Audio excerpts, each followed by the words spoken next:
Salut les amis, j'espère que vous allez bien. On se retrouve aujourd'hui pour une nouvelle vidéo. Juste avant de commencer la vidéo, petit instant promotion, profitez-en des promotions pour des répliques de maillots de très bonne qualité.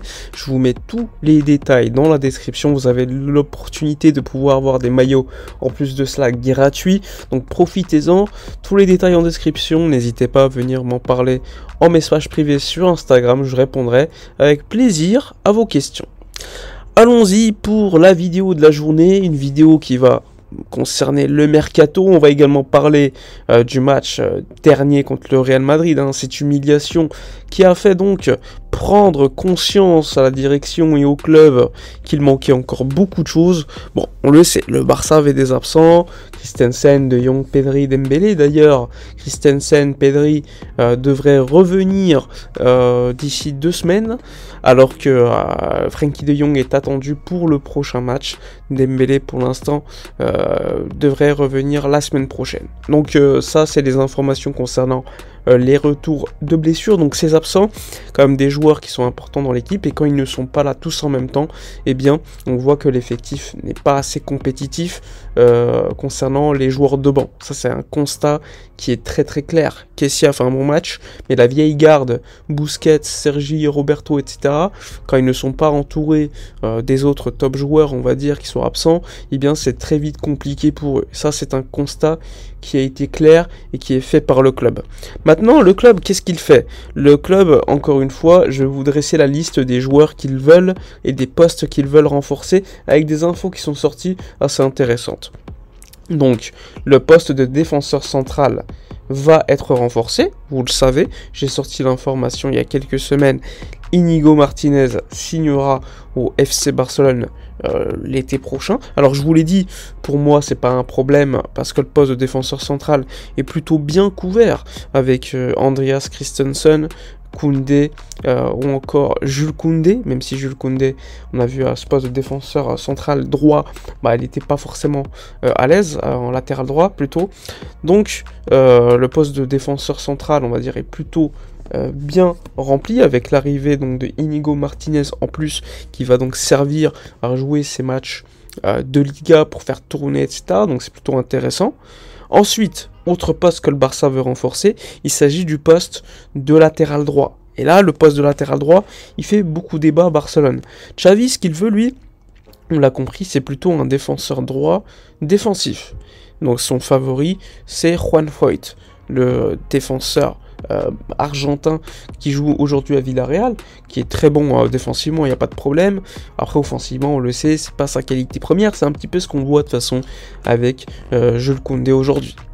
Donc, Juan Foyth coûte très cher, clause libératoire à peu près de 40, 50, 60 millions d'euros, on n'a pas le chiffre précis. Donc c'est une clause, donc tu dois payer tout ça en cash, donc très compliqué. Sachant que le Barça, au niveau du board, eux, préféraient un latéral droit beaucoup plus offensif. Eux, ils pensent par exemple à Joao Cancelo, qui lui est encore plus cher que Juan Foyth, mais lui ne serait pas payé en une fois, parce que Manchester City, déjà, il y a le Bayern qui est intéressé, mais le Bayern ne paiera pas la somme de 70 millions d'euros, loin de là même. Le Barça pourrait proposer aux alentours de 40-50 millions d'euros, mais encore une fois, est-ce que via le fair play financier on pourra? À voir. En tout cas, le Barça piste Cancelo, mais pas que. Il y a des discussions qui ont déjà été ouvertes avec Jérémy Frimpong, le latéral, on va dire latéral ailier même du Bayern Leverkusen, qui marque beaucoup de buts, beaucoup de passes dès cette saison en Bundesliga, mais encore une fois, il s'agit d'un joueur pari plus qu'autre chose. Manchester United, le Bayern, ont également déjà commencé à discuter avec l'agent, comme le FC Barcelone. Donc là aussi, il peut y avoir de la concurrence, à voir le prix, à voir si le joueur est intéressé pour venir chez nous en priorité, mais en tout cas, il s'agit d'une des pistes également du FC Barcelone. Frimpong. Autre poste que le Barça veut absolument renforcer, c'est le poste de milieu de terrain. Milieu de terrain, pas besoin d'en parler plus, il s'agit d'Ilkay Gundogan, le joueur de Manchester City. Il y a déjà un accord entre toutes les parties, néanmoins il y a petit point de distension, on va dire, c'est que Gundogan ne veut pas accepter ce contrat avec une clause de prêt en cas de non-enregistrement de son contrat à cause du fair play financier. Donc là aussi, à voir la situation lors des prochaines semaines, même si le joueur a déjà accepté plus ou moins les grandes lignes de contrat pour venir. Autre poste que le Barça veut renforcer, il y en a encore deux, donc on a déjà parlé de la défense centrale, c'est fait, du latéral droit, du milieu de terrain, il en reste deux. Le numéro 9, remplaçant de Lewandowski, il s'agit donc soit de Victor Roque, là aussi à voir le fair play financier, mais le Barça a déjà eu des négociations avec son agent est même venu à Barcelone. Le Barça serait prêt à offrir un prêt avec option d'achat, à voir si le fair play financier de la Liga nous le permettra ou non. Et autre joueur qui pourrait venir, il s'agit de Pierre-Emerick Aubameyang, mais encore une fois, vu l'âge qu'il a, alors qu'on a déjà Lewandowski qui est âgé, pour moi ça ne ferait pas sens. Il faudrait un joueur qui viendrait pour apprendre à côté de Robert Lewandowski et déjà préparer le futur. Donc là aussi, à voir si Aubameyang serait une solution à court terme, en attendant pendant un an, et ensuite Victor Roque l'année d'après. Donc là aussi, à voir. Et le dernier poste que le Barça veut absolument renforcer, il s'agit du poste d'ailier gauche. Poste d'ailier gauche qui, selon le club, n'est pas assez fort.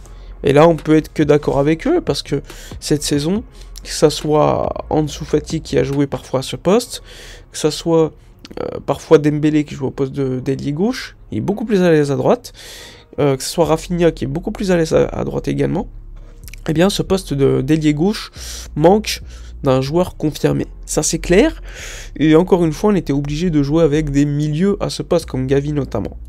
Donc le poste d'ailier gauche est vraiment une piste que le Barça veut absolument renforcer.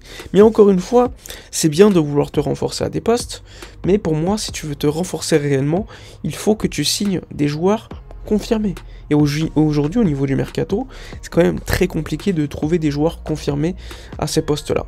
Et évidemment, en plus de tous les postes que je vous ai cités, le Barça veut absolument faire signer Lionel Messi.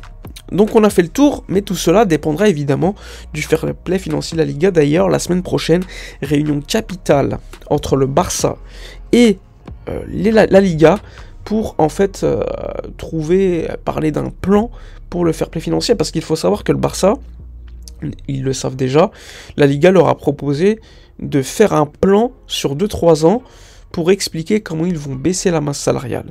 Et si le plan est suffisamment convaincant pour la Liga, eh bien le Barça pourra recruter avec plus ou moins de mansuétude, donc avoir une plus ou moins flexibilité pour pouvoir enregistrer des joueurs. Donc là aussi, la semaine prochaine, réunion très importante au sommet de la Liga et le Barça. Enfin bref, on a fait le tour sur toutes les actualités mercato. Comme d'habitude, n'oubliez pas de vous abonner à la chaîne, de liker, commenter pour partager. Prochain match lundi contre Girona au Barça. Donc espérons une bonne reprise après l'humiliation subie au Camp Nou. Je vous dis à la prochaine et d'ici là, comme d'habitude, portez-vous bien.